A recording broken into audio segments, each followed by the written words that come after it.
are silences made by war, and silences made by exile. But there is another kind, a silence born from disaster, sudden and invisible, leaving behind a city intact yet uninhabitable. Such is the silence of Pripyat in northern Ukraine. Founded in 1970, Pripyat was built as a model Soviet city, created for the workers of the Chernobyl nuclear power plant and their families. It was modern by the standards of its time.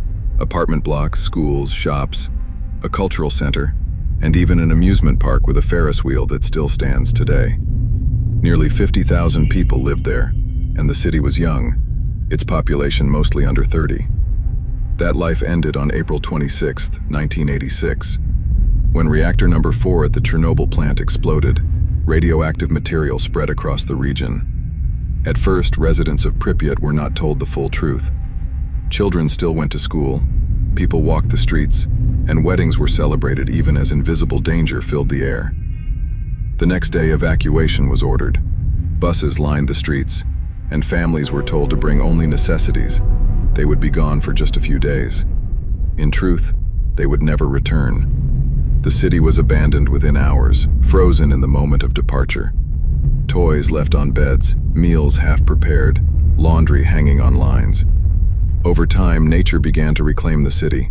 Trees grew through sidewalks, animals wandered the streets, and the buildings decayed in silence. Radiation levels remain high in some areas, making permanent return impossible. Today, Pripyat is part of the Chernobyl exclusion zone, visited only by researchers, guards, and cautious tourists. The disaster itself was catastrophic, spreading fallout across Europe and altering global attitudes toward nuclear power. But Pripyat carries the personal cost. An entire city of lives interrupted, of memories left in place but stripped of presence. The Ferris wheel in the city's amusement park has become an emblem of this absence.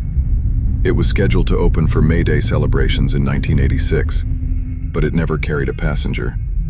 It stands unmoving, a monument to what might have been.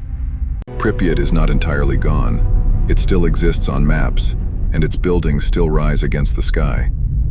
But it lives as a ghost, not through myth but through fact. It is a city abandoned not by choice but by necessity. A city where silence was commanded by something no one could see. And in that silence remains the haunting truth. A home can be built in stone and steel, but it takes only a moment for the unseen to make it unlivable.